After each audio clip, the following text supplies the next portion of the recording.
ان لغوی معنوں میں سے خلیفہ کا یا حاکم کا یا امام کا معنی کسی لغت کے اندر نہیں ہے، نہ لسان العرب کے اندر ہے اور نہ تاج العروس کے اندر ہے۔ امام مولا کے معنی رب کے میں بھی آتا ہے، رب کے میں بھی آتا ہے، اور مولانا آپ کے سامنے بھی بیٹھا ہوا ہے۔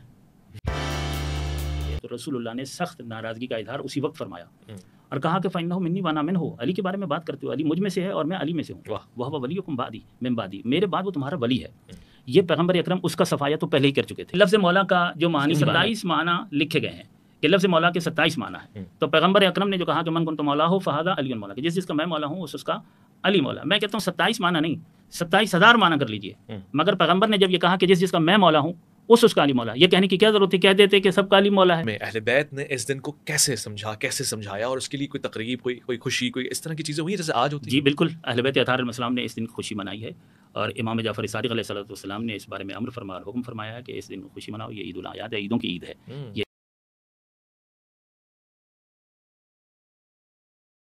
یہ واقعہ اصل میں یوں ہے کہ ہجرت کے بعد پیغمبر گرامی نے اپنی زندگی کا ایک ہی حج کیا ہے، اور وہ سن 10 ہجری میں کیا ہے۔ اور جب پیغمبر گرامی نے چونکہ مکہ پہلے ہی فتح ہو چکا تھا، اب الحمدللہ اسلام کا پیغام کافی دور تک جا چکا تھا، اور پیغمبر گرامی نے جب یہ اعلان فرمایا کہ اس مرتبہ ہم حج کریں گے، تو مسلمانوں کی ایک بہت بڑی تعداد پیغمبر گرامی کے ساتھ حج کے لیے تیار اور آمادہ ہوئی، اور یہ پہلا موقع تھا کہ مسلمانوں کو رسول اللہ صلی اللہ علیہ وآلہ وسلم کے ساتھ مناسک حج بجا لانے کا موقع مل رہا تھا، اور یہ وہ حج تھا کہ جس حج میں عالم اسلام کے تمام مسلمانوں نے پیغمبر گرامی کو مناسک حج اور ارکان حج بجا لاتے ہوئے اپنی نگاہوں سے اور اپنی آنکھوں سے دیکھا۔ یہ سفر 25 ذی القعدہ کو مدینہ سے شروع ہوا، 4 ذی الحج کو مکہ میں پہنچے ہیں، مناسک حج بجا لانے کے بعد 14 ذی الحج کو واپسی ہوئی ہے مکہ سے۔ واپس جاتے ہوئے جوفا ایک مقام ہے کہ جہاں سے مصر، عراق اور دیگر بلاد کے راستے الگ ہوتے ہیں، تو تقریباً زیادہ تر حاجی جو ہیں جب وہ ارکان حج بجا لانے کے بعد باہر نکلتے تھے تو اس جگہ تک ساتھ آتے تھے۔ جب یہاں تک پہنچے، اور یہ تاریخ 18 ذی الحج کی ہو چکی تھی، 18 ذی الحج سن 10 ہجری کی یہ تاریخ تھی، یعنی حج کو 8 دن 7 دن گزر گئے تھے۔ جی بالکل، تقریباً ایک ہفتہ حج کو گزر چکا تھا، اور 18 ذی الحج کو اس مقام پر پہنچے ہیں۔ جوفا کے قریب یہ مقام ہے، اور اس جوفا سے قریب ایک تالاب ہے جس کو غدیر خم کہتے ہیں، غدیر خم اس تالاب کا نام ہے۔ تو اس جگہ پر یہ آیت نازل ہوئی، رسول اللہ صلی اللہ علیہ وآلہ وسلم پر جبرائیل امین کے ذریعے سے اللہ نے یہ حکم نازل کیا کہ یا ایھا الرسول بلغ ما انزل الیک من ربک وان لم تفعل فما بلغت رسالتہ واللہ یعصمک من الناس ان اللہ لا یہدی القوم الکافرین۔ یہ سورہ مبارکہ مائدہ کی آیت نمبر 67 ہے۔ اس میں یہ حکم آیا کہ یا ایھا الرسول، اے رسول، بلغ پہنچا دیجیے، امر کا صیغہ ہے کہ آپ پہنچا دیجیے، ما انزلہ جو کچھ نازل کیا گیا ہے آپ کی طرف، ما انزل الیک من ربک، آپ کے رب کی طرف سے آپ کی طرف جو کچھ نازل کیا گیا ہے اس کو آپ پہنچا دیجیے۔ یہ حکم آیا، اس اچھے سے حکم میں تاکید بھی تھی، تو سرکار رسالت مآب صلی اللہ علیہ وآلہ وسلم نے یہاں پڑاؤ ڈالا، اور جو پیچھے رہ گئے تھے ان کا انتظار کیا، جو آگے بڑھ چکے تھے حکم دیا کہ ان سب کو واپس بلایا جائے، اور پالانوں کا ایک ممبر بنوایا۔ جب سب لوگ جمع ہو گئے تو ان کے سامنے ایک خطبہ ارشاد فرمایا۔ میں خلاصہ کر رہا ہوں ورنہ تو یہ بہت لمبی داستان ہے اور واقعے میں بہت تفصیل ہے، جن کو میں نے چھوڑ دیا ہے وقت کی کمی کی وجہ سے، چونکہ پروگرام میں اتنا ٹائم نہیں ہوتا نا، ورنہ تو صرف خطبہ جو غدیر کا ہے اس پر 10 پروگرام ہو سکتے ہیں، جو رسول اللہ صلی اللہ علیہ وسلم۔ اس کے بعد پیغمبر اکرم نے ایک خطبہ ارشاد فرمایا ہے، اور وہ جو خطبہ ہے جسے خطبہ غدیر کہتے ہیں، اس میں بہت ساری چیزیں بیان ہوئیں، اسلام کے معارف، اسلام کے حقائق، اسلام کی تعلیمات، گزشتہ و آئندہ کے بارے میں نصائح و ساری چیزوں کو بیان کیا ہے۔ لیکن اس خطبہ غدیر میں 2 مرکزی چیزیں تھیں۔ جو پہلی بات تھی وہ سب سے زیادہ توحید کی تھی، سب سے زیادہ جو بات کی ہے رسول اللہ نے خطبہ غدیر میں، وہ اللہ کی بات کی ہے، خدا کی وحدانیت کی بات کی ہے، خدا کی ربوبیت کی، معبودیت کی، یکتائی کی، احدیت کی، سمدیت کی، ازلیت کی، ابدیت کی، سرمدیت کی، پروردگار عالم کا ایک مکمل اور کامل تعارف پیش کیا ہے کہ وہی خالق ہے، مالک ہے، معبود برحق ہے، اس کے سوا کوئی لائق عبادت نہیں، لائق بندگی نہیں، وہ یکتا ہے ذات میں، صفات میں، اور غرض سب سے پہلی جو بات کی ہے خدا کی حمد و ثنا کی ہے، اور خدا کی بات کی ہے۔ اس کے بعد جو دوسری بات جو سب سے زیادہ بات کی ہے وہ امیر المومنین امام المتقین سرکار علی علیہ الصلوۃ والسلام کی بات کی ہے۔ اس کے بعد مولا علی علیہ السلام کے اس خطبے میں، یعنی جو جتنی چیزیں بھی بیان کی ہیں ان میں سب سے زیادہ جس چیز پر فوکس کیا ہے اللہ کی بات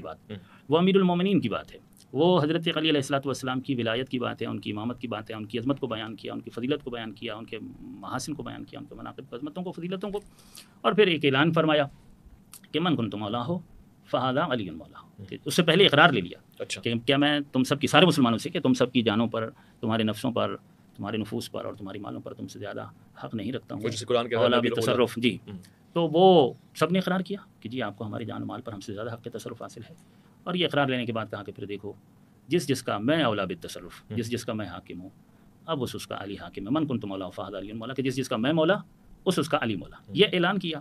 اور اس کے بعد پیغمبر اکرم نے حکم فرمایا کہ اب ایک خیمہ علی کے لیے نصب کر دیا جائے اور علی کو اس خیمے میں بٹھا دیا جائے۔ تو جناب امیر المومنین کو وہاں بٹھا دیا گیا اور مسلمانوں کو حکم دیا کہ وہ علی علیہ السلام کی بیعت کریں۔ تو مسلمانوں نے اس وقت جتنے کلمہ گو تھے انہوں نے جناب امیر المومنین کی بیعت کی، اور مسلمانوں نے جناب امیر المومنین کو امیر المومنین اور مومنین کا مولا ہونے پر مبارکباد بھی پیش کی۔ اور سب سے زیادہ ذکر ہے کتابوں میں اس مبارکباد کا حضرت عمر کے حوالے سے، کہ بہت بلند آواز سے حضرت عمر نے جو ہے وہ امیر المومنین کو بہت باواد بلند کہا کہ یا علی آپ کو بہت مبارک ہو کہ آج سے آپ میرے اور ہر مومن اور ہر مومنہ کے مولا ہو گئے ہیں۔ یہ مبارکبادی سب نے دی ہے۔ یہ مبارکبادی اس وقت کا جو مجمع ہے اس کے متعلق اگرچہ روایات میں تھوڑا بہت اختلاف بھی ہے، تقریباً 1,20,000 1,24,000 بھی بیان کیا گیا ہے، 1 لاکھ سے زیادہ تو تقریباً سب نے بیان کیا ہے کہ 1 لاکھ سے زیادہ افراد تھے، اور یہ صحابہ کرام تھے، یہ پیغمبر اکرم کا کلمہ پڑھنے والے تھے۔ اس مجمع کے اندر جناب امیر المومنین حضرت علی علیہ الصلوۃ والسلام کی ولایت کا اعلان کیا گیا، اور اپنے بعد علی علیہ السلام کو مومنین کا مولا بنایا گیا اور ان کے مولائیت کا اعلان کیا۔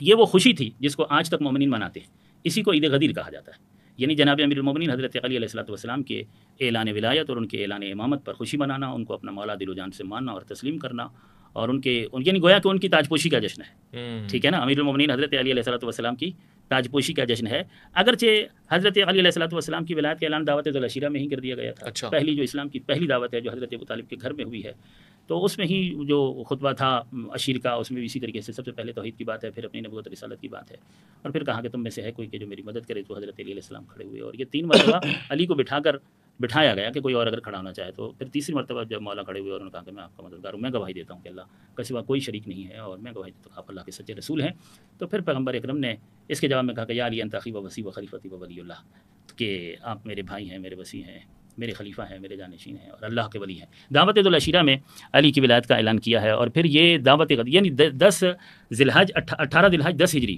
اور وہ دعوت ذوالعشیرہ اسلام کی پہلی دعوت ہے، اور یہ باقاعدہ اسلام کا وہ سب سے بڑا مجمع جو یعنی ایک طرح سے سمجھے کہ آخری بڑا اجتماع ہے کہ جس رسول اللہ نے خطاب فرمایا غدیر میں۔ اچھا، یہ وہ اس کے بعد تو 2 مہینے کے بعد رسول اللہ دنیا سے پردہ فرما گئے نا، 28 سفر کو چلے گئے ہیں، 11 ہجری 28 سفر میں، یا ہمارے بھائیوں کی روایات کے مطابق 12 ربیع الاول، تو کوئی اتنا فرق اس میں نہیں ہے۔ ذی الحج آخری مہینہ ہوتا ہے، محرم پہلا مہینہ ہوتا ہے، تو 2-2.5 مہینے کے بعد تو رسول اللہ نے پردہ فرمایا، وصال فرمایا، وہ اس دنیا سے چلے گئے ہیں۔ تو یہ یعنی اس اعلان ولایت کے بعد پھر وہ اکمال دین کی جو آیت ہے وہ نازل ہوئی کہ آج ہم نے دین کو مکمل کیا، الیوم اکملت لکم دینکم واتممت علیکم نعمتی ورضیت لکم الاسلام دینا۔ اس کے آگے پیچھے اور بھی ہے، لیکن جو آپ کے پروگراموں کے وقت 2 پروگرام آپ نے ریکارڈ کرنے ہیں، اگر حضرت نے بھی، میں چاہتا ہوں ان کو بھی موقع ملے اور یہ بھی بات کریں، تو یہ وہ دن ہے 18 ذی الحج کا دن، جس کی بنیادی وجہ جو ہے وہ مولا علی علیہ السلام کا جو اعلان ولایت کیا گیا، اور صحابہ کرام نے یہ خوشی منائی۔ خوشی کے موقع پر ہی مبارکباد دی جاتی ہے نا، تو صحابہ کرام نے مبارکباد دی، حضرت عمر نے مبارکباد دی، اور وہی مبارکباد ہم بھی ایک دوسرے کو دیتے ہیں۔ یعنی یہ مبارکباد دینا یہ حکم رسول کی تعمیل ہے اور اس سنت صحابہ پر عمل ہے۔ یہ صحابہ کرام نے مبارکباد دی ہے 18 ذی الحج کو، خوشی منانا، اور یہ خوشی ویسے تو ہمارے ہاں تو یہ باقاعدہ عید ہے، اور اس کے حوالے سے مفاتیح الجنان میں شیخ المحدثین شیخ عباس قمی نے لکھا ہے، چھٹے امام حضرت امام جعفر صادق علیہ السلام سے انہوں نے روایت لی ہے کہ یہ سب سے بڑی عید ہے، یہ عید الاکبر ہے، اور اس پہ خوشی منانی چاہیے، اور اس کے اعمال بھی ہیں، جس طرح عید کا غسل کرنا چاہیے، عمدہ اور اچھا لباس پہننا چاہیے، یہ دن دعاؤں کی قبولیت کا دن ہے، اس دن کا روزہ رکھنا مستحب ہے، اس دن کے روزے کا ثواب 60 سال کے روزے کے برابر ہے۔ تو بہت زیادہ اس دن کی مخصوص دعائیں بھی ہیں، وہ پڑھنی چاہیے، یعنی یہ دن عبادت میں گزرنا چاہیے، یہ دن دعا و مناجات میں گزرنا چاہیے، روزے کے ساتھ اچھا لباس، صدقہ و خیرات کرنا چاہیے، مومنین کی مدد کرنی چاہیے، مستضعف غریب محتاج لوگوں کی مدد کرنی چاہیے، یہ اس دن کے حوالے سے روایات میں آیا ہے۔ اور اس کے بعد جو آپ کو بسم اللہ الرحمن الرحیم، الیوم اکملت لکم دینکم واتممت علیکم نعمتی ورضیت لکم الاسلام دینا۔ بنیادی طور پر 2 باتیں توجہ طلب ہیں، ایک یہ عید منائی کیوں جاتی ہے، اور ایک اس کو باقاعدہ عید کا نام کب دیا گیا اور کس سن میں اس کو عروج ملا۔ ان 2 باتوں پر، اس سے پہلے جو یمن والی آپ نے بات کی ہے، مولا کائنات رضی اللہ تعالیٰ عنہ کو سرکار دو عالم صلی اللہ علیہ وسلم نے یمن کی جانب بہت بڑا لشکر دے کر بھیجا، اور آپ کو خاص طور پر وصیت فرمائی کہ آپ نے جانا ہے اور ان کو اسلام کی دعوت دینا ہے۔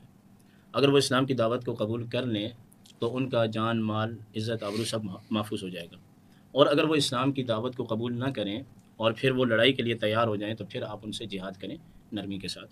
مولا کائنات جب یمن پہنچتے ہیں تو وہاں پہنچنے کے بعد قبیلہ ہمدان، ایک بہت بڑا قبیلہ تھا، اس نے اسلام قبول کر لیا، اور کئی قبائل نے اسلام قبول کیا، اور کئی جگہوں سے مال غنیمت بھی جو ہے وہ حاصل کیا گیا۔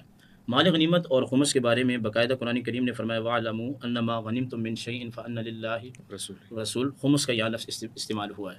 مولا کائنات نے یمن کے اندر مال غنیمت ہر صفائی کو عطا فرما دیا، جس کا جو حصہ جتنا بنتا تھا وہ آپ نے تقسیم کر دیا، خمس کا طریقہ کار یہ ہوتا تھا کہ اس میں اللہ اور اس کے رسول کا حصہ تھا، غرباء اور مساکین کا، یتاما کا 10ویں پارے میں اس کو تفصیل سے بیان کیا گیا۔ آپ نے فرمایا کہ خمس کو سرکار کی بارگاہ میں پیش کیا جائے گا، اور جیسے حضور علیہ الصلوۃ والسلام اس کے بارے میں حکم فرمائیں گے اسی طریقے سے اس کو کیا جائے گا۔ پھر آپ بس یہاں سے سیدھے حج بیت اللہ کے لیے اور سرکار دو عالم صلی اللہ علیہ وسلم یہاں مدینے سے جمع غفیر لے کر چلے، جیسا کہ کہا گیا۔ مکہ کے قریب پہنچے تو آپ سرکار دو عالم صلی اللہ علیہ وسلم کی ملاقات کے اشتیاق کی وجہ سے جلدی سے آگے نکل گئے، اور اس دوران بریدہ بن حسیب اور ابو رافع کو آپ نے اس خمس پر نگران مقرر فرمایا۔ اور اس سے پہلے جو ہے وہ جو نئے نئے قبائل تھے یا بڑے لوگ اس میں شامل ہوئے، انہوں نے ایک بات کہی تھی کہ سفر کی وجہ سے ہماری چادریں جو ہیں یہ بوسیدہ ہو گئی ہیں، فلہذا نئی گاٹ کھولی جائیں اور ان میں سے احرام کے لیے چادریں دی جائیں۔ تو مولا کائنات نے فرمایا کہ تمہیں تمہارا مال غنیمت تو مل گیا ہے، اب جو خمس ہے اس کو سرکار کی بارگاہ میں پیش کیا جائے گا، اور اس میں آپ نے سختی فرمائی۔ اور میں سمجھتا ہوں کہ فوجی کمانڈر کے لیے سختی فرمانا یہ بے حد ضروری ہے کسی بھی ذمہ دار بندے کے لیے۔ جب آپ آگے بڑھے تو پیچھے سے حضرت ابو رافع اور بریدہ بن حسیب نے چند چادریں جو ہیں وہ لوگوں کو دے دیں جنہوں نے احرام بنا کے پہنا۔ جب مولا کائنات سرکار سے ملاقات کر کے واپس تشریف لائے کہ اپنے لشکر کو لے کر جو ہے وہ سرکار کی بارگاہ میں پیش کیا جائے، تو سرکار دو عالم صلی اللہ علیہ وسلم نے ان پر سلامتی کی دعائیں بھی کی۔ تو آپ نے وہ چادر پہنے ہوئے دیکھا تو آپ نے وہ چادریں اتروا دیں اور ان کو پیک کر دیا گیا کہ میں نے جب منع کر دیا تھا تو پھر تمہیں یہ چادریں نہیں دینی چاہیے تھی۔ یہاں سے جب آئے منا گئے، منا کے اندر سرکار دو عالم صلی اللہ علیہ وسلم نے خطبات ارشاد فرمائے، انبیاء علیہ السلام کے بارے میں باتیں کی، پھر اس کے بعد عرفہ کے دن عظیم خطبہ آپ نے ارشاد فرمایا۔ تو وہاں تک لوگوں نے شکایات کے انبار لگا دیے مولا کائنات کے حوالے سے۔ اب کتنا دم اور خم ہے، ایک تو وہ پورا لشکر جو یمن سے آیا تھا اس میں سے کئی لوگوں نے شکایتیں لگائیں، تو اس پورے لشکر کے اندر مولا کائنات کے حوالے سے لوگوں کے ذہن کے اندر وسواس پیدا ہوئے اور وہم پیدا ہو گیا۔ اور پھر جب حج بیت اللہ اور پھر عرفات اور منا میں یہ باتیں آپس میں ڈسکس ہوئیں حجاج کرام کے مابین، تو یہ سارا کا سارا جو سلسلہ تھا شکایتوں کا یہ پورے حجاج کرام کے مابین پھیل گیا، اور تقریباً ہر بندے تک جو ہے وہ بات پہنچ گئی۔ سرکار دو عالم صلی اللہ علیہ وسلم نے میدان عرفات میں جبل رحمت کے پاس اپنی اونٹنی کو روکا اور خطبہ ارشاد فرمایا، اور آپ نے یہ فرمایا کہ یہ کون سا مہینہ ہے، تو صحابہ نے کہا اللہ جانتا ہے اور اللہ کے رسول جانتے ہیں، کون سا دن ہے، کون سا شہر ہے۔ اور اس کے بعد آپ علیہ الصلوۃ والسلام نے فرمایا کہ تمہاری عزت، تمہارا مال اور تمہاری جان اسی طرح ایک دوسرے پر حرام ہے جس طرح آج کے دن اس جگہ میں اور اس شہر میں اس دن اللہ تعالیٰ نے حرام فرمائی ہے۔ یہ فرمانے کے بعد آپ علیہ الصلوۃ والسلام پر یہ آیت نازل ہوئی، الیوم اکملت لکم دینکم واتممت علیکم نعمتی ورضیت لکم الاسلام یہ کس دن کی بات ہے؟ عرفہ کے دن نازل ہوئی، یعنی کہ 9 ذی الحج کو۔ 9 ذی الحج کو، کہ آج کے دن دین مکمل ہو گیا ہے، اور اسلام کو اللہ نے ہمارے لیے مسلمانوں کے لیے دین پسند کیا ہے۔ جب یہ آیت نازل ہوئی جس کا ذکر مجھ سے پہلے کیا گیا، یا ایھا الرسول بلغ ما انزل الیک من ربک، یہ صورت مدنی ہے اور یہ آیات پہلے نازل ہو چکی تھی۔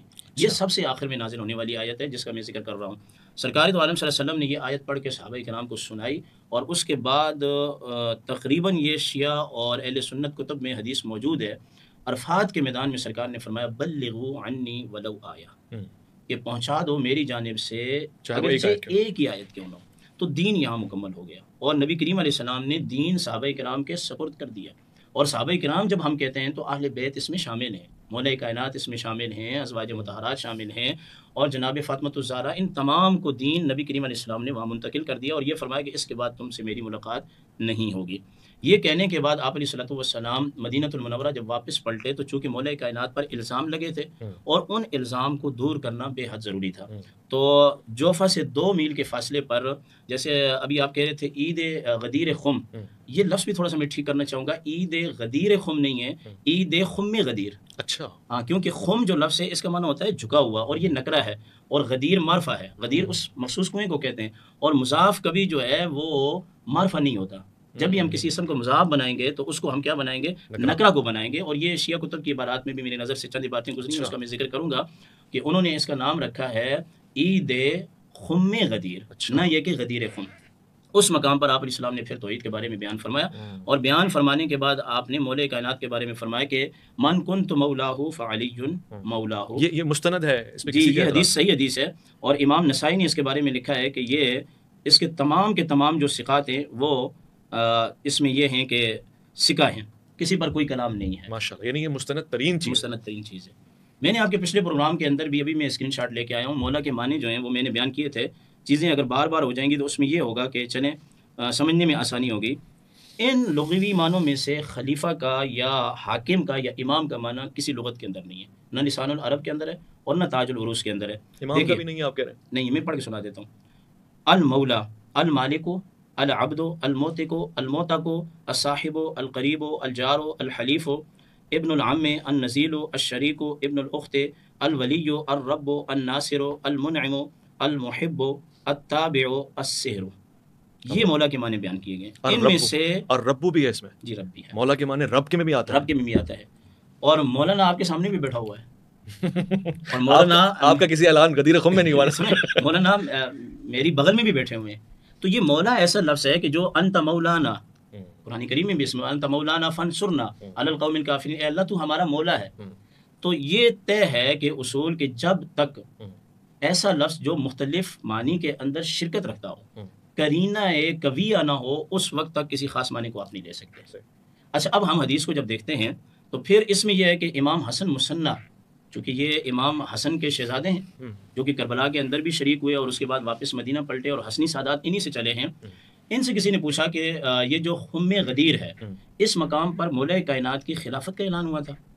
تو امام حسن مصنع رحمہ اللہ نے بڑا زبردست جواب دیا. انہوں نے فرمایا کہ اگر وہاں اعلان ہوتا تو یوں نہ ہوتا من کنت مولا فعلی مولا، یہاں یہ ہوتا یا ایھا الناس، اے لوگو، ھذا والن، یہ میرا ولی ہے، خلیفہ ہے، بعدی، میرے بعد، والقائم علیکم بعدی، اور تم میرے بعد بھی اس پر قائم رہنا. اور پھر آگے امام حسن مصنع سے پوچھا گیا کہ کیا یہاں خلافت کا اعلان نہیں تھا؟ فرمایا کہ اگر یہاں خلافت کا اعلان ہوتا تو مولا کائنات سے بڑا کوئی شخص نہیں ہے جو اپنا حق جو ہے بزور بازو وصول کرے تو بزور بازو وصول کر لیتے. اور فرمایا کہ اس مقام پر خلافت کا معنی لینا اور مولا کائنات کا اپنی پوری زندگی میں اس حدیث کو خلافت کے باب میں پیش نہ کرنا، یہ اس بات کی دلیل ہے کہ یہاں پر جو ہے وہ خلافت معنی مراد نہیں ہے.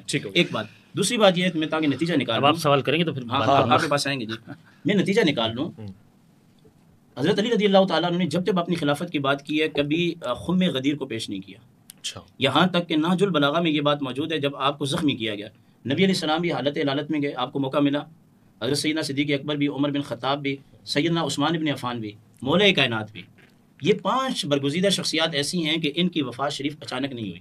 اور مولا کائنات نے کربلا میں یہاں پر اس کوفہ میں خطبہ دیا، اور پھر جب آپ زخمی حالت میں تھے تو آپ سے کہا گیا کہ آپ حسن کو اپنا خلیفہ مقرر کریں، تو آپ نے حسن کو اپنا خلیفہ مقرر نہیں کیا. ایک بات. دوسری بات یہ ہے کہ ناج البلاغہ میں یہ بات لکھی ہوئی ہے، امیر معاویہ رضی اللہ تعالیٰ عنہ کو جو خطوط لکھے گئے تھے نا، تو مولا کائنات میں اس نے یہ بات لکھی تھی کہ آپ میری بیعت نہیں کر رہے، میری بیعت تو انہوں نے کی ہے جنہوں نے ابو بکر کی بیعت کی ہے اور عمر کی بیعت کی ہے.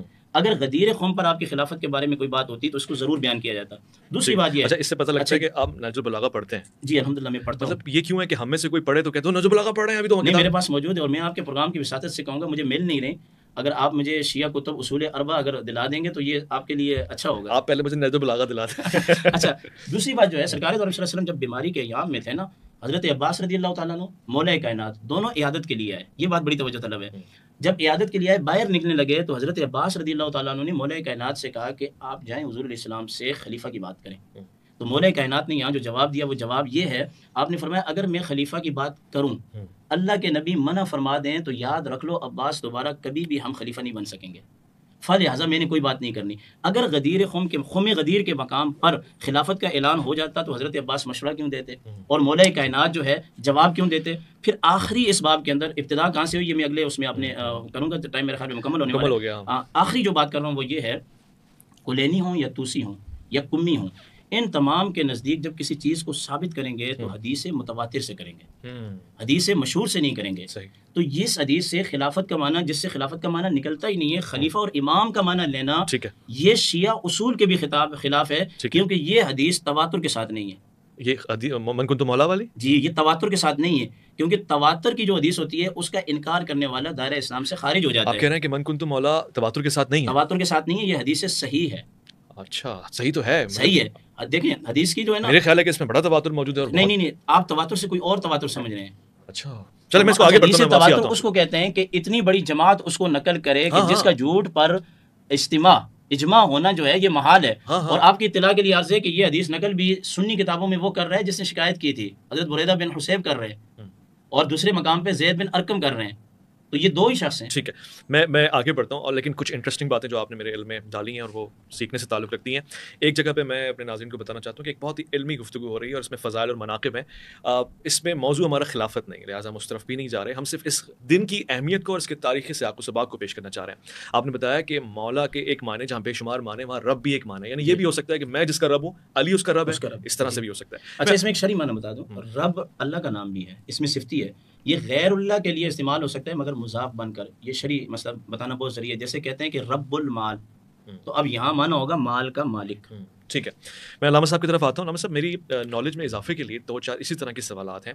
پہلا سوال یہ ہے کہ ہم اس حدیث کو حدیث تواتر کیسے سمجھیں گے؟ میرے خیال سے میری معلومات کے مطابق تواتر ہے، مگر اس پہ آپ کا کیا نظریہ ہے؟ اور دوسرا یہ کہ اس دن کی اہمیت کے بعد یعنی پوسٹ ایونٹ کیا ریئیکشن ہے؟ جیسے آپ نے بتایا کہ اصحاب رسول نے اس کو ایک اہمیت کا دن منایا، بعد میں کیا ریئیکشن ہے؟ جی میں آپ کی خدمت میں عرض کروں. پہلی بات تو یہ ہے کہ مولانا صاحب کی گفتگو کا احترام ہے، ہر مسلک کا احترام ہے، ہر مکتب کے لیے احترام ہے، اور ہر شخص کو حق ہے کہ وہ اپنا نظریہ جو رکھتا ہے وہ بیان کر سکتا ہے.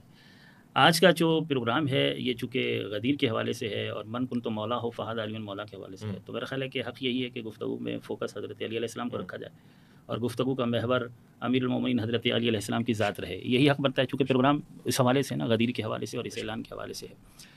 جہاں تک تعلق ہے اس بات کا کہ وہ یمن میں جناب امیر المومنین سے پہلے بھی کچھ لوگ گئے تھے، لیکن وہ دعوت اسلام دینے میں اور لوگوں کو مسلمان بنانے میں ان کو کوئی خاص کامیابی نہیں ملی. پھر پیغمبر اکرم نے حضرت علی علیہ السلام کو بھیجا تو بہت جلدی پورا قبیلہ ہمدان جو ہے وہ حضرت علی علیہ السلام کی تبلیغ کی وجہ سے اس نے اسلام کو قبول کیا اور یمن میں بڑی تیزی سے اسلام پھیلنے لگا. یہ خبر رسول اللہ تک پہنچی تو پیغمبر اکرم نے خوشی کا اظہار فرمایا اور قبیلہ ہمدان کے لیے دعا فرمائی. اس کے بعد یہ جو بات کی گئی ہے خمس کی اور جو شکایت جب پیش کی گئی پیغمبر اکرم کے سامنے، جب حضرت علی علیہ السلام کی یہ شکایت کی گئی ہے تو رسول اللہ نے سخت ناراضگی کا اظہار اسی وقت فرمایا اور کہا کہ فَإِنَّهُ مِنِّي وَأَنَا مِنْهُ. علی کے بارے میں بات کرتے ہو، علی مجھ میں سے ہے اور میں علی میں سے ہوں. وَهُوَ وَلِيُّكُمْ بَعْدِي مِن بَعْدِي، میرے بعد وہ تمہارا ولی ہے. یہ پیغمبر اکرم اس کا صفایا تو پہلے ہی کر چکے تھے. پھر یہ کہ وہ رسول اللہ ہے. ایک ٹیچر بھی چھوٹے سے بچوں کی آپس میں کوئی لڑائی ہو جائے نا تو اس کو وہیں پر رفع دفع کر دیتا ہے اور ختم کر دیتا ہے. اتنا بڑا اہتمام کسی منطقی کام کے لیے کیا جاتا ہے، کسی اہم کام کے لیے کیا جاتا ہے کہ اتنی سخت چٹیل میدان کے اندر جو حاجی آگے چلے گئے ہیں ان کو پیچھے بلاؤ، جو پیچھے رہ گئے ہیں ان کا انتظار کیا جائے. 1.25 لاکھ حاجیوں کو اگر صرف اس شکایت کا ازالہ کرنا مقصود تھا تو وہ 5-10 لوگ، 15 لوگ، 20 لوگ، 25-50 لوگ کو ایک جگہ جمع کرتے اور کہتے دیکھو آئندہ کے لیے دل صاف رکھنا اور علی کے متعلق ایسا نہیں سوچنا، بات ختم ہو جاتی. بلکہ اس قسم کی بات کو بڑھایا نہیں جاتا، مشہور نہیں کیا جاتا، منتشر نہیں کیا جاتا، سب لوگوں کے ذہنوں میں کوئی منفی بات نہیں ڈالی جاتی. اور پیغمبر کی شان کے بھی خلاف ہے یہ بات کہ ایک شکایتی بات کو 1.25 لاکھ لوگوں کے ذہن میں ڈال دیں اور اس کے ادارے کے لیے اتنا بڑا مجمع لگا دیں کہ ایک اتنی سخت دھوپ ہے اور گرمی ہے اور شدید ترین دھوپ اور شدید ترین گرمی ہے. جا کے تاریخ میں آ کر پڑھ لیجیے کہ صحابہ کس حال میں وہاں پر کھڑے ہوئے تھے اور کتنی دیر ان کو کھڑا رکھا گیا اور اتنا لمبا خطبہ دیا گیا.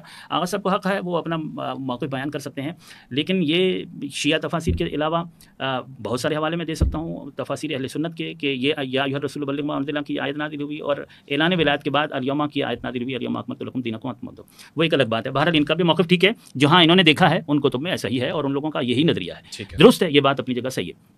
بہرحال کم از کم شیعہ کتب تو ساری اسی بات پر متفق ہیں کہ یہ آیت نازل ہوئی ہے علی علیہ السلام کی ولایت کا اعلان کروانے کے لیے. اور اس اعلان ولایت کے بعد جو ہے پھر وہ آیت نازل ہوئی ہے کہ جس میں یہ کہا گیا کہ آج کے دن ہم نے آج کے دن کافر مایوس ہو گئے اور آج کے دن ہم نے دین کو مکمل کر دیا اور نعمتوں کو تمام کر دیا. آیاتیں حدیثیں عربی چھوڑ رہا ہوں تاکہ مجھے تھوڑا موقع ملے اور میں بات زیادہ کر سکوں، کیونکہ عربی پڑھوں گا تو اور وقت لگ جائے گا، آپ نے دوسرا پروگرام بھی ریکارڈ کرنا ہے. تو یہ چیز تو یہ ہے کہ اب یہ جو من کنت مولا والی جو روایت ہے 1.25 لاکھ لوگوں نے اس کو سنی ہے، اس کا انکار کسی نے بھی نہیں کیا ہے.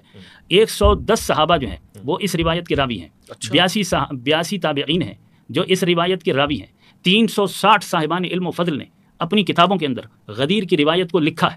26 صاحبان علم و فضل اور اکابرین اسلام ہیں جنہوں نے مستقل غدیر کو اور حدیث غدیر کو عنوان قرار دے کر مستقل کتابیں لکھی ہیں، مستقل کتابیں لکھی ہیں. اس کے علاوہ حضرت آیت اللہ عبدالحسین الامینی کی جو کتاب الغدیر 20 جلدوں پر ہے، یہ کتاب لکھنے میں انہوں نے 20 سال لگائے ہیں، 10,000 کتب کا مطالعہ کیا ہے، دنیا اسلام کے تمام تر حوالہ جات کو جمع کیا ہے، تمام منابع اور ماخذ اور مصادر کو اس کتاب کے اندر جمع کر دیا گیا. اگر کسی شخص کو شک ہے، ریب ہے اور اسے کوئی حوالہ چاہیے تو وہ الغدیر کا مطالعہ کرے. کوئی کتاب ایسی نہیں ہے کہ جس کا حوالہ الغدیر کے اندر موجود نہ ہو. الغدیر کے اندر تمام کتابوں کے حوالے بھی موجود ہیں اور تمام کتب کی پوری فہرست بھی موجود ہے اور ان تمام صحابہ کے نام بھی موجود ہیں کہ جنہوں نے اس غدیر کو اور من کنت مولا کے اعلان کو جنہوں نے روایت کی ہے. تو یہ روایت اس سے برادران اہل سنت کو بھی اختلاف نہیں ہے. اور اگر نسل نو چاہے تو اہل سنت علماء کرام کے بیانات کو نیٹ پر دیکھ سکتی ہے، جس میں طاہر القادری صاحب ہیں، مولانا طارق جمیل صاحب ہیں اور اس کے علاوہ بھی ایک بہت بڑی تعداد ہے ہمارے برادران بریلوی برادران اور دیوبندی اہل سنت علماء کرام ہمارے لیے بہت محترم ہیں کہ جنہوں نے اس روایت کو بیان کیا ہے اور انہوں نے اس کی سند کو بھی بیان کیا ہے، اس کو صحیح مانا ہے. اس کے علاوہ مسلم صحیح مسلم کے اندر بھی یہ آئی ہے اور سیاست اور دوسری کتب کے اندر بھی. بہرحال اس پر بحث نہیں ہے، یہ روایت ہے اور حضرت علی علیہ السلام کی ولایت کا اعلان ہو گیا. اس کے بعد بات یہ آ گئی کہ لفظ مولا کا جو معنی کی بات آئی ہے، میں اس طرف جانا نہیں چاہ رہا تھا لیکن چلیں، مجھے اس سے بحث نہیں ہے. اس کے 27 معنی لکھے گئے ہیں. کہ لفظ مولا کے 27 معنی ہے. تو پیغمبر اکرم نے جو کہا کہ من کنت مولا ہو فہذا علی مولا، کہ جس کا میں مولا ہوں اس کا علی مولا. میں کہتا ہوں 27 معنی نہیں، 27,000 معنی کر لیجئے. مگر پیغمبر نے جب یہ کہا کہ جس کا میں مولا ہوں اس کا علی مولا، یہ کہنے کی کیا ضرورت ہے؟ کہہ دیتے کہ سب کا علی مولا ہے. یہ کیوں کہا پہلے کہ جس کا میں مولا ہوں؟ یہ کہنا کہ جس کا میں مولا ہوں تاکہ سب کو پتہ چل جائے کہ جس معنی میں مولا ہوں اسی معنی میں علی مولا ہے. یہ واضح کرنا تھا نا. من کن تو اسی لیے کہا ہے کہ جس معنی میں تمہارا مولا ہوں، اگر میرے کو دوست سمجھتے ہو، یار سمجھتے ہو، تو پھر اس کو بھی دوست یار سمجھنا، اور میرے کو اگر اپنا آقا سمجھتے ہو، رسول اعظم سمجھتے ہو، میری نبوت اور رسالت کا کلمہ پڑھتے ہو، تو پھر اسے بھی میرے بعد اپنا حاکم سمجھنا اور اپنا پیشوا سمجھنا. رسول اللہ صلی اللہ علیہ. اچھا، اس کے بعد کوئی انکار نہیں کر سکتا کہ پیغمبر اکرم نے یہ عہد لیا سب سے، جتنے مسلمان وہاں موجود تھے ان سب سے یہ کہا کہ کیا میں تمہاری جانوں اور مالوں پر تم سے زیادہ حق تصرف نہیں رکھتا؟ اولا بھی تصرف نہیں ہے. یہ کیوں لیا؟ اس اقرار لینے کے بعد کہا من کنت مولا فہذا علی مولا، تاکہ لفظ مولا کے معنی واضح ہو جائیں. لفظ مولا کے معنی کو واضح کرنے کے لیے یہ بولا تھا کہ کیا میں تمہاری جانوں پر اور تمہارے مالوں پر تم سے زیادہ حق تصرف نہیں رکھتا؟ تو معنی واضح ہو گئے نا مولا کے. پھر کہا کہ جس کا میں مولا ہوں اس کا علی مولا ہے. یعنی جس طرح تمہاری جان و مال پر مجھے حق تصرف ہے اسی طرح تمہارے جان و مال پر میرے بعد علی کو حق تصرف ہے. ہمارا موضوع خلافت نہیں ہے، ہم خلافت کی طرف نہیں جانا چاہتے. جنہوں نے پیغمبر اکرم کے بعد جس کو خلیفہ مانا، جو جس مشرب سے وابستہ ہے، وہ ہمارے لیے سب کا احترام ہے، ہمیں کسی سے کوئی بحث نہیں ہے. لیکن ہم اپنا نقطہ نظر تو بیان کریں گے، اور وہ مجھے بیان کرنا پڑے گا کہ میرا مسلک تو میرے لوگ تو مجھے سن رہے ہیں نا.